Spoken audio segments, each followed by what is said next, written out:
The stock market just closed at a new record high and has only shown one sign of weakness this entire time. So, what exactly is happening? It appears like we're seeing continued strength with higher lows and higher highs. And this pattern could tell us that we could go as high as about April. That's still about another month and a half from now. That's a long time, maybe even 2 months. So, what exactly is happening? Well, as the title of the video suggests today, there's an indicator which has been 100% accurate going back to 1957. It signals a big move in the S&P for 2024. I'm a little bit skeptical of 100% numbers, but hey, let's talk about exactly what they're showing us here.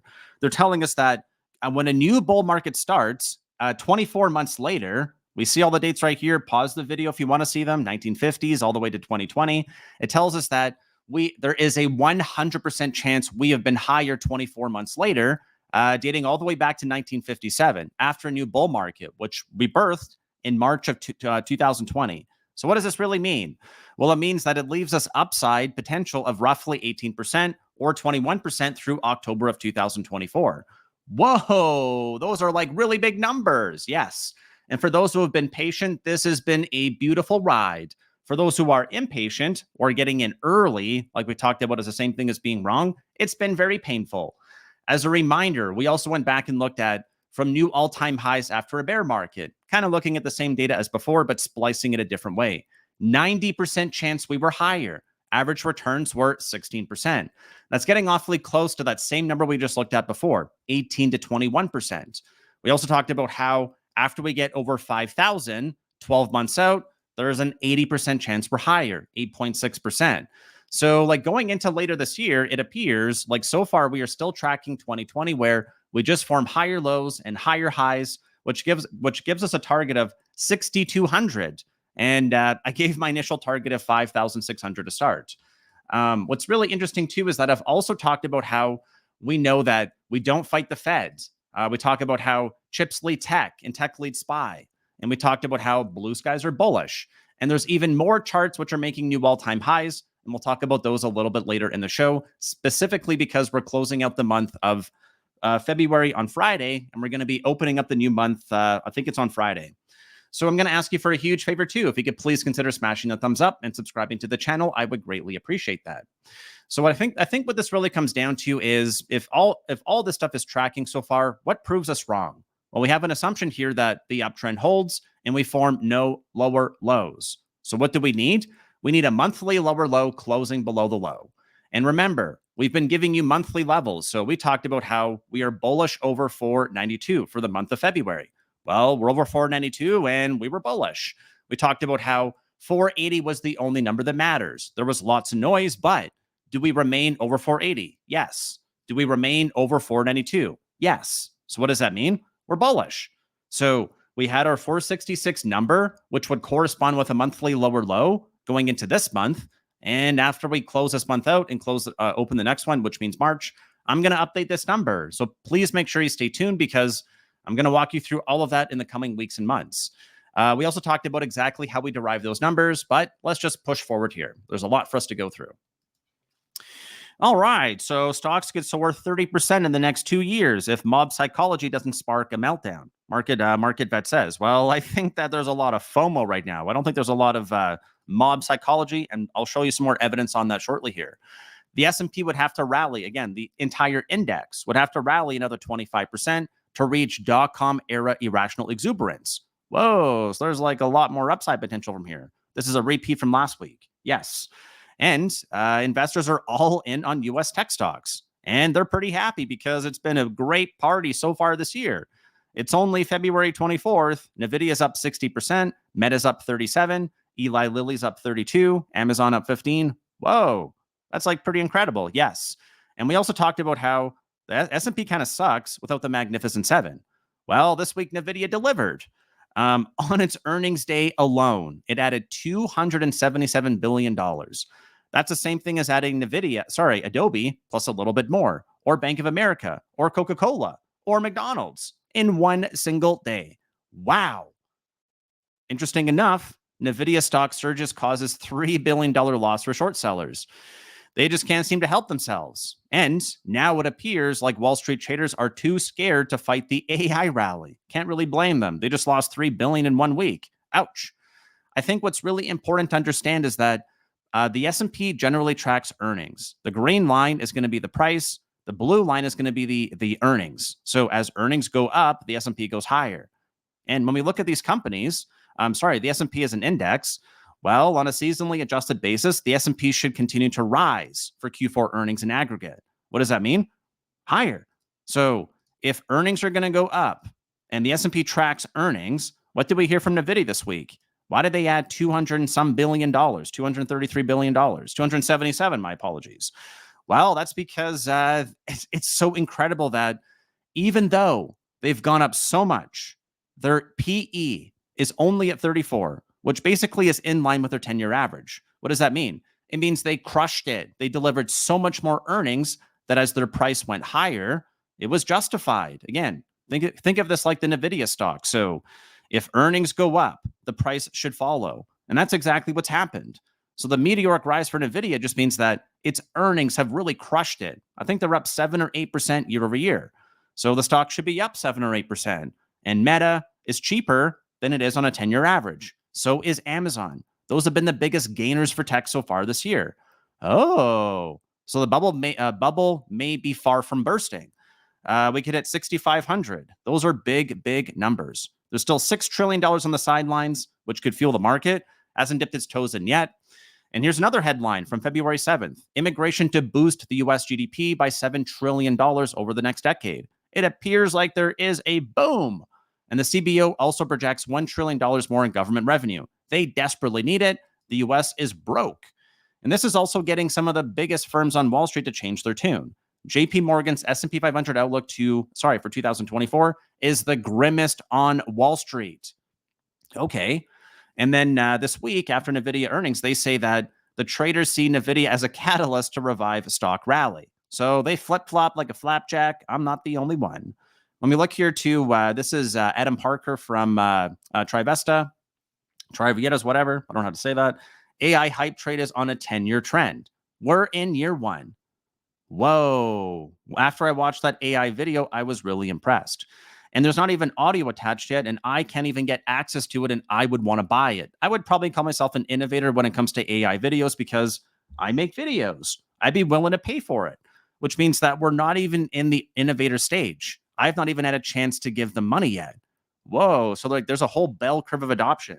ChatGPT got AI very aware to the public, but there's not been very many applications beyond that. Well, look at news from Friday. Bezos, Nvidia join OpenAI in funding humanoid robot startup. Whoa. We're going to go through a whole AI cycle for that too. We're going to go through an AI cycle for AI videos and whatever else comes next. I don't know what else is going to come next. Honestly, I'm surprised as the news keeps coming out. And Tyler Perry puts $800 million studio expansion on hold after seeing OpenAI Sora. Oh, he's kind of seeing that maybe this is real and he's making real decisions based on what he is seeing, kind of like what I've been saying. Yes, and not only that, after more than 50 years, the U.S. lands a ship on the moon. It appears like technology is well and alive in America, and so is innovation. And investors don't believe it. They've gotten more and more bearish as the market has gone higher, currently at 44% bullish as of February 21st. And the market is currently in extreme greed. So we know that there are a lot of conflicting signals. We've talked about how normally we like to sell. This means that we don't want to sell. We want to get good at managing the risk. What does that mean? Setting stops, raising stops, and trimming. So what that really means is that the S&P only formed one weekly lower low. So if we were actually using a proper trailing stop, we would have had no concerns because the market has only really gone higher. That's a part of risk management I think a lot of people kind of forget. Okay, so if we manage risk, we're not being scaredy cats and selling everything. Well, if you were trying to buy the dip, you have no playbook. It's been a tough year. Yes, and short sellers are definitely eating some humble pie. They have not reduced their short at all. They're holding steady, and the market's at new highs. So they're eating fresh losses. There's some earnings this week, but I don't think anything's really going to move the market. Here are the key dates. We got GDP coming out on Wednesday, core PCE, and we got CPI coming out of Europe on Friday. I think the really important thing, like I mentioned on Friday's stream, is that core CPI is expected to come in at 0.4, the Fed's preferred inflation gauge, and that would be hot. But year over year, we should be down to 2.9. This will be interesting because I think there will be a decision for the market to make between seeing that GDP at 3.3 is greater than the inflation rate at 2.9 and higher than CPI, or are we focused on the short term where the short term CPI is going higher? What I'm basically talking about is that even without this AI boom starting, GDP is greater than inflation. That is exactly what everyone wants. And this generally means wages are going up into an election year. I'm not sure what the market's going to do, but if we want an excuse to sell off, I think that could be Thursday. As I also mentioned on Friday, what usually will happen is that when we close at or near the high of a candle, we usually get a follow through move. So if we get that follow through, but then we fail to hold it or get a failed breakout, that would be the sign. So going into the later part of the week, notably Thursday into Friday, make sure you pay attention to that. Or maybe you want to subscribe to the channel and get all those updates from me. There we go.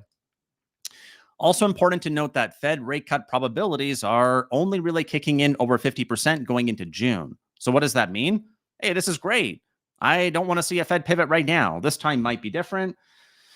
I would like to see it. A Fed pivot usually leads to big declines. So is this time different? Hey, let's not try to argue. The thesis was pause is bullish, a pivot is to be determined. And then here's Tom Lee again, one of the biggest bulls on Wall Street, telling us the reasons why he thinks the CPI is going to be a fluke. We're going to get that CPI print for February before the March meeting for the Fed in March. But again, pause the video if you want to read it. He's saying basically inflation is going to come down.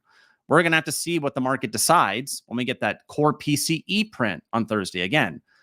Commentators might talk about CPI like Tom Lee. The Fed cares about core PCE. So if PCE is not going down, that's what I'm paying attention to. Why? That's what the Fed pays attention to.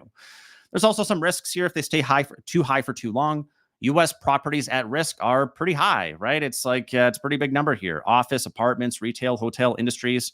I watched a video about commercial real estate. There's about $1 trillion that is at risk right now to renew this year. And fresh news from today showing that this ripple is starting to affect other countries. Real estate firm defaults on Canada loan. Cool, right? My home country kind of sucks, right? Yeah, we can't pay our bills. Cool. So they're going to restructure. It'll get smoothed out, but there's definitely more warning signs than just what we're seeing out of China. All right, so a few more quick things to go through are just that we have some key dates for this week. We briefly went through those. Pause the video if you want to see them. If not, tune in for the videos this week. We also have some notes. I went through and listened to Jensen Huang and listened to his couple-minute interview from CNBC. Man, this guy seems bullish. Seems like he's got it all together. And then whether or not I believe it, people who are analysts managing money are saying that we're in a 10-year trend and it's year one. We talked about that 100% accurate signal. Even though I'm having a hard time believing it, I need to be receptive to it. One thing to note as a big caveat is that the S&P, the Dow Jones, and the Russell are all currently overbought on the weekly chart, and they're at risk of a sell-off. We've been at risk for a sell-off for a couple of weeks now, maybe even a few months. Market hasn't cared until now. At some point it will. We're going to need to see a catalyst for us to go down. Maybe inflation, maybe not. We also talked about how we saw analyst upgrades going into NVIDIA's earnings. All right. And that really leaves us with these numbers here. So we're looking for plus or minus roughly 14 points to an R3 of 520 and a support 3 of 494 for a weekly higher low. All right. We also talked about the monthly levels. I will give a more detailed update next weekend. All right. So to finish off, let's look at two more quick things here. So what I want to show you is just that when we look at the monthly chart, we're now going to ratchet up support to next month, which is going to be 483. Let's call it 484. That'll be very important because what I've been talking about is that 480 is the only number that matters because of our previous all-time high. If we remain over that and form the monthly higher low, like I just showed you in the notes, it's bullish, just like it was over here, until we don't form a higher low. So that's it. The support for next month is going to be 483. And the reason why this is so incredible, that'll be the number that gets updated here, is that we see even more stocks joining the Blue Sky Territory Club. So we got SPY, incredible run, the NASDAQ or QQQ. I'll give you updated numbers on next weekend's video as well. Incredible, just pumping it. Here's two charts that give me a little bit of concern. The dollar on the monthly chart, as we're going higher, we are maintaining an uptrend. And we have a key decision here at roughly 103. which is going to go into roughly May, or again, when we're expecting that first rate cut from the Fed. So what do we do? Do we go higher? Do we go lower? Remember, the dollar usually hurts stocks. So if it keeps going up, let's be mindful of that. And VIX has been just a piece of garbage back to 13, the lowest of the teens, which means the market's not worried about anything. That's usually when you want to buy insurance. And then finally, the 10-year note is also showing us that we are still on an uptrend going into this next 2 months. So we got 2 uptrends, and this most recent one here is still rocking it pretty solidly, which means let's be mindful of that. If we keep going higher, that means stocks are going to have more trouble. All right. And then 2 more quick ones here. There's lots more we're going to go through on Monday, so please subscribe if you want to go through those with me then. New York Stock Exchange joined the new all-time high club. That's 2,000 stocks collectively as an index. New all-time highs. They joined the club. Boom. What else joined the club? I think it was EXI. No, this one's already been in new all-time highs for a while. 2 more, which are really close, and these ones will be really good gauges for me. XLF or financials. Do people believe there's no financial crisis? Well, if we go to new all-time highs, that's kind of a stamp of approval. Let's watch that. And then very last one here is RSP or equal weight 500. Equal weight S&P 500. Everyone says they want the market to broaden out. Well, if the RSP or equal weight gets above its previous all-time high, man, it's a bull market, and we're probably going to go up to that 5,600.